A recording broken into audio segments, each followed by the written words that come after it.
Hi, my name is Doug with Maximum Wealth. Thanks for joining us today. We're talking to Mike Merritt at Kinard Realty. He is the president and broker of Kinard Realty. He will help us to understand this new real estate market that we find ourselves in. Great information for buyers, great information for sellers. I hope you learn a lot. I know we did. Thank you for joining. Hey everybody, welcome to Maximum Wealth. Thank you for joining us today. We are here with Mike Merritt. He is with Coldwell Banker, Kinard Realty. Mike, thank you for joining us today. Great to be here. Yes, Glad to be here. Thanks for inviting me. Thank you very much. Mike is the president of Coldwell Banker Kinard Realty here in Dalton. They have 130 real estate agents. I guess it's probably one of the largest or the largest in Northwestern Virginia. That's right. That's right. 5 offices. Dalton, Calhoun, Cartersville, Ringgold, and Cleveland, Tennessee. You're in Georgia and Tennessee. Yeah, the majority of our agents are licensed in both Georgia and Tennessee since we're so close. Okay. And we expanded up into Cleveland, Tennessee, I guess about 2.5 years ago, and it's been a growing community. That's right, growing community, and we've always been kind of looking to go north, so that was a good move for us. That's so we're good. excited about some of the things we're doing up there. Awesome. Yep. Now, you've been doing this for how many years? This is my 25th year. I got my license in 1995, and then I went to work in 1996, and been doing it ever since. A lot of fun. Real estate's a great business. Awesome. Yeah. That's awesome.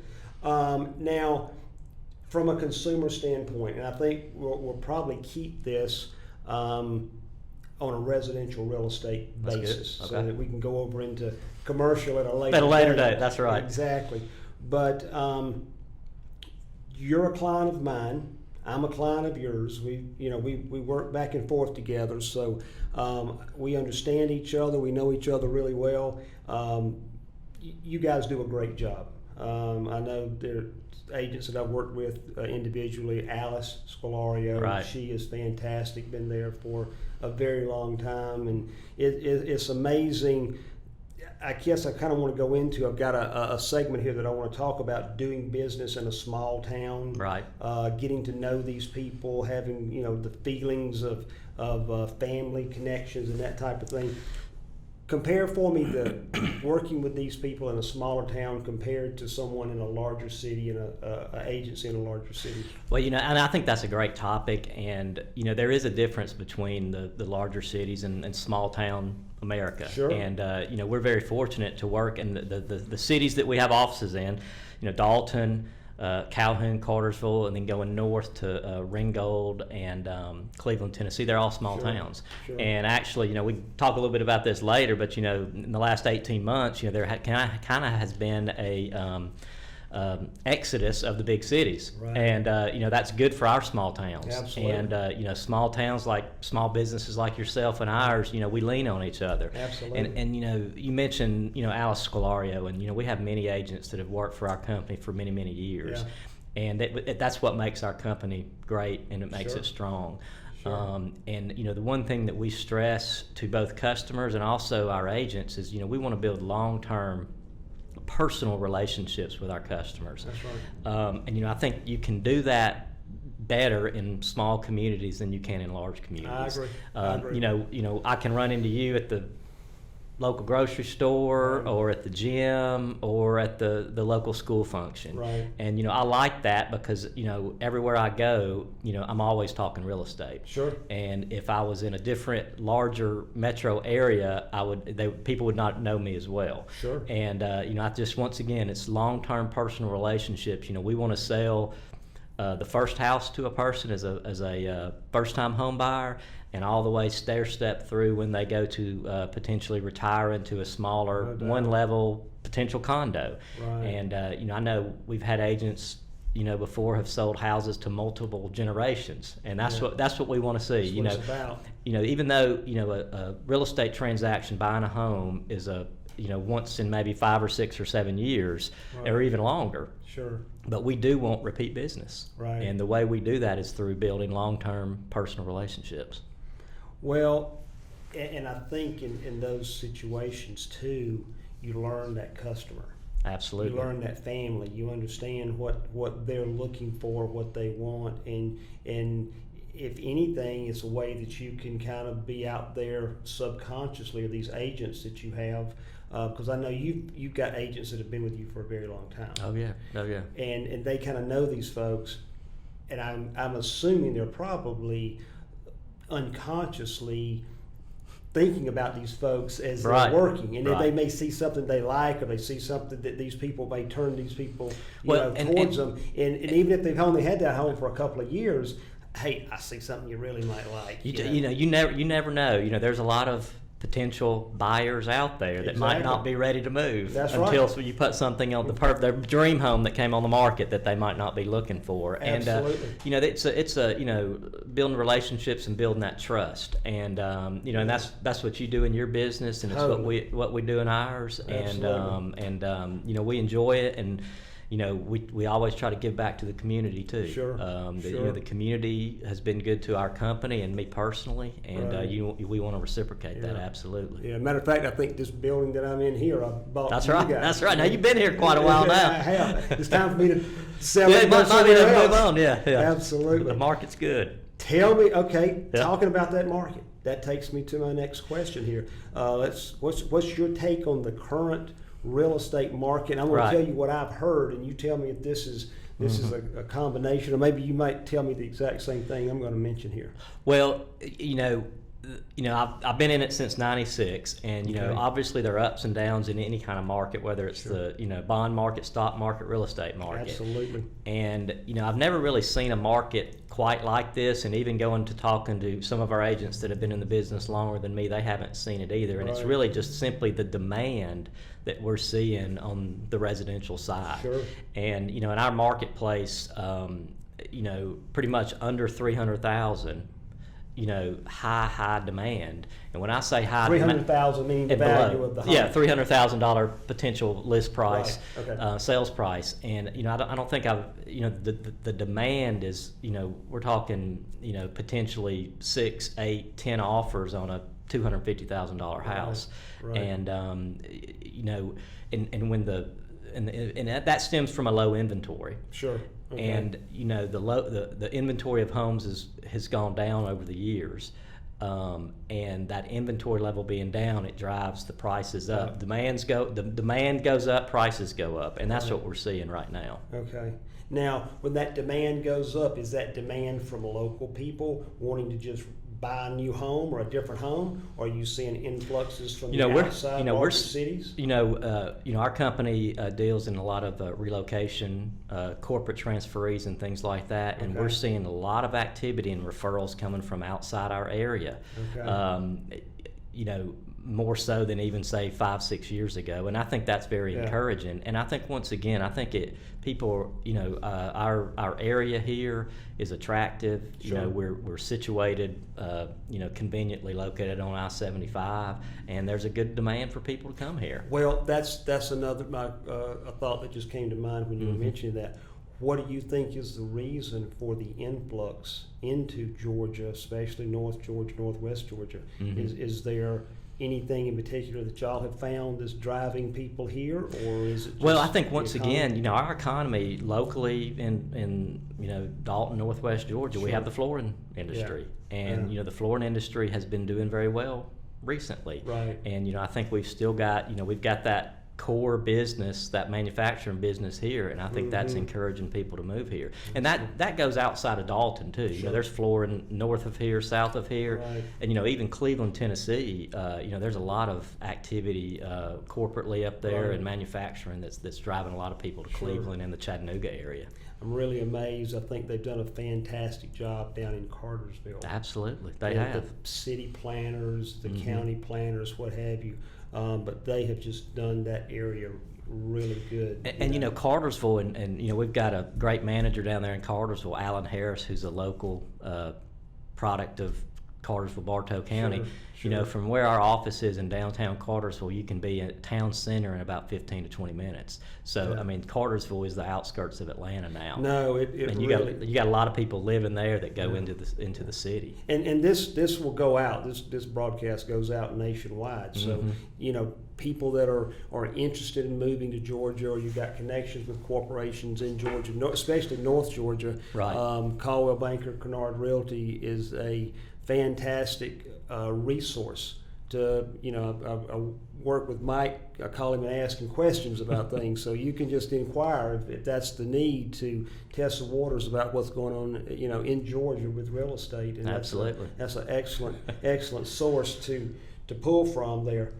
Do you have any inside information, so to speak, for someone wanting to move into the area? They know they're coming. They think that, maybe companies transferring, or they just decide this is where they want to live for whatever reason. Well, I think that, you have to, since the inventory is low, we're actually, and the inventory levels really nationwide. It's just not localized here in Northwest Georgia or Southeast Tennessee. Nationwide, even pre-pandemic, the inventory levels were low. Okay. And so then, and it even goes back all the way back to the Great Recession of 7, 8, and 9, where between, say, 2010 and 2020, the new construction, there was not a lot of new construction built nationwide. So we had a little bit of an inventory problem then. Right. When the pandemic hit, the demand went up. So I think people were more hypersensitive to their homes,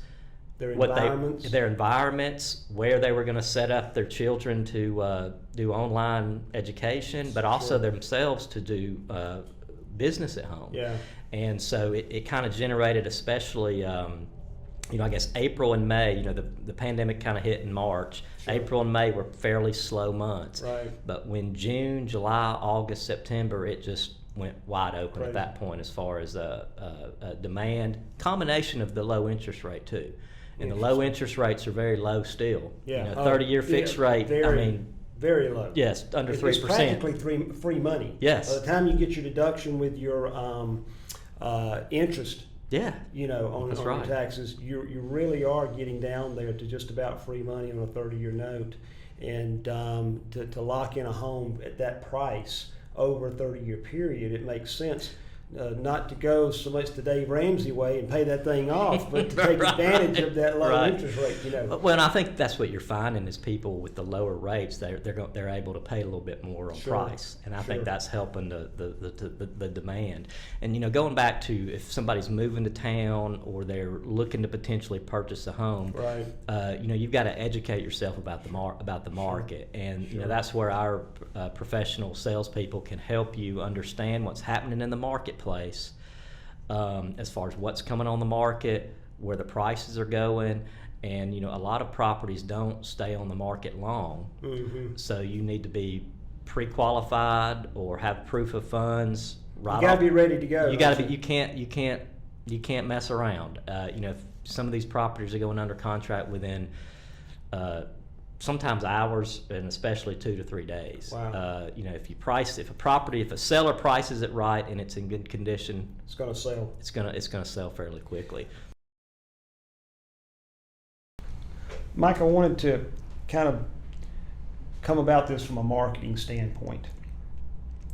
Before, in a normal housing market, years past, the approach by a client would be they want a different location, the family's growing, they want a bigger house, so they look for something from the bigger house perspective or a new location. Have the marketing methods or the contact methods with clients changed going forward based on what we see happening in 2020 with the pandemic and the other aspects of purchasing a new home? I think absolutely. And one big thing, I know pretty soon after the pandemic, hit us, early 2020, I know when, the kind of the lockdown happened, everybody's walking around the neighborhood. I don't know how many people stopped me and said, hey, I need a house with a pool. Sure. Because everybody was at home. Right. More recreation areas in the house, or in instead of going to the park or going to school or whatever, they were wanting to stay home. So I think outdoor living space is very, very popular right now. Sure. It started last year and it's continued into 2021. Outdoor kitchen areas, back porch spaces with TVs and things like that. Yeah. Gives you that extra living space Sure. that's outdoors when everybody's at home. Sure. So I think that's a huge kind of shift. Right. The other thing is that there are so many workers working remotely. Right. And that's a huge Right. shift in the dynamics of how we all do Yes. business and work and live. Sure. And that's a big option that people are looking for now. Okay, what room am I going to be able to work quietly in if Right. I'm on a conference call or a Zoom call? And then for children too, as far as if they're having to work from home or do their classwork at home, they're on online meetings. Where are they going to work? Right. So I think those two big things: outdoor areas, outdoor living spaces, but also indoor spaces that can serve as Right. home offices, Right. whether it's a basement, and it's critical. No more. People don't need a formal living room. Yeah. They need a space to where their Yeah. computer's set up. Right. Are you talking to your sellers more about the development of these spaces? I would think that before that was not so much an issue with a seller. Maybe you dress up the front door, or Right. you have that curb appeal, so to speak. But now there's probably, and you can speak to this better than I can, the backyard appearance. And obviously, you don't want to have a dump in the backyard, Right. but there's more enhancement, I would think, now with that type of thing. You're exactly right. The to appeal to the buyers of 2021. Yeah. Yes, you might need to put a new coat of paint on the inside, but it might be you need to freshen up the backyard. Sure. Even a lot of people are getting. We're in the flooring capital of the world. A lot of Yeah. people are putting in turf backyards, Yeah. putting greens Sure. and things like that, and Sure. that gives that extra outlet for the parents or the kids to have a little recreation area outside. Sure. So yeah, an investment of an outdoor kitchen or an investment of a area where you can watch TV outside is Yeah. definitely you get a lot of your return on that investment, and What- even garden spaces, garden spots, and things Sure, like the little that. raised beds and all Yes. that kind of stuff. Yeah. Let me ask you this. In preparing a home to be sold, from a realtor's perspective, percentage-wise, say a $100,000 home, because that's a round number, not that everybody, it could be $1 million home. Mhm. But what percent of investment would you recommend, or do you have a number there that somebody would want to put into a home that may make a difference and cause that price Right. to go up? Is it 10%? Is it 5%? That's- Any rule of thumb I on don't that? think I've ever been asked that specific percentage, and that's a good question. That's a great question, Thank you. I will say this is that we do have a program that we've got that can estimate return on investment. That's great, if you yeah. spend $20,000 on a bathroom remodel, what percentage of that are you going to Sure. get back on value? Sure. So I think we have to kind of take that on a case by case basis, Right. because if the seller's wanting to upgrade something, we can kind of, from a realtor's perspective, we'll Right. come in and analyze what feature of the home Right. that you could get the most bang for your buck, Absolutely. so to speak. And Absolutely. but that's a good question. I'll have to do a little research on that as far as Well, is it if you got a $200,000 house, can you spend 10% of that value and get get it up to 250? 20% Yes, more return something like that. on something yeah. like that. And that, I think you were saying that y'all have some type Yeah. of analysis that you can Right. use to help people with that. But I think that would be invaluable for people to be able to apply that to when they sell the home, and Right. and that's an added value. To Well, and I think to- too is that most of our buyers in 2021 are wanting move-in ready properties. Right. Yes, we do have some that would like to do fixer-uppers and projects and things like that, but I would say the majority of them would want to move in Right. and have it ready. Right. And I think that's where the sellers can get good return on their investment from Mhm. them doing some of the work, whether it's new flooring, Right. painting, a quick remodel of a Right. bathroom, and have it ready to go for the sellers. And I That's- think, that's and good. in the market we're in today, Yeah. the prices have pretty much all the way from 2020 up until now, the prices have been rising. Right. So it's but that's where we come into play to help the Sure. seller evaluate where they need Sure. to spend. Yeah, and tell me if I'm wrong here. Any prep work that the seller can do to get it to where that buyer, that new buyer, is able to just maybe get the movers to put the furniture in the house and they can start living, because I don't think anybody's really wanting to do a lot of work today. No. Everybody's kind of used to a quick, easy microwave type life. That's right. And in anything that these sellers can do to make that transition easy. The buyers will pay for the convenience. Wow. Do you hear that? Mm-hmm. The buyers will pay for the convenience. Right. That's They'll be ready to go. That's a huge selling point. I think so. Or an added selling point That's for right. today. Well, and I think if when whatever market we're in, if the buyers are looking at the property and they're looking at all these different projects, Sure. they're going to come down on the price. Yeah. They're going to offer Yeah. less money. But Sure. if it's in as good a condition as possible, you're more likely to get either the top dollar or Sure. even recently we've had above More than price. that. Yes. Yeah. That's Mhm. fantastic. Thank you very much for joining us today, Mike. I appreciate you being here. Thank you. Valuable Thanks for inviting me. information. Enjoyed it. Yes, sir. We've got, for Kinard Realty, we've got Mike Merritt here with us today. Thank him. We thank you very much for being here. Dalton, Calhoun, Ringgold, Cleveland, Tennessee, Cartersville locations. Did I leave one out? That's it. That's 5. And they're here to help you in the North Georgia area. If you're moving in the area or you're just moving around the area, these guys are professionals and are ready to help you with any part of that home search or inquiry. And that is commercial also. We handle commercial sales and leasing. I'm glad you mentioned that. The commercial side of that is huge. I think we have Mr. Bill Blackwood. Bill Blackwood's my business partner, and he runs the commercial division, and he's been in business for a long time and can help for any kind of commercial. I got lost in the domestic and residential residential. side of this thing and forgot all about the commercial. But that's a huge component, especially in a manufacturing town with lots of buildings and lots of industrial offices buildings. That's in right. the area here. Okay, Mike, thank you very much. I appreciate you being here. My name's Doug with Maximum Wealth. We want people to have a maximum mindset. And that's what we're about, whether it be about real estate, whether it be about accounting, whether it be about wealth building, whatever you're doing in life, we want the maximum mindset for you to have a great life for you and your family. Thank you for joining us. Subscribe to our channel and tune in for more information about Maximum Wealth. Thank you.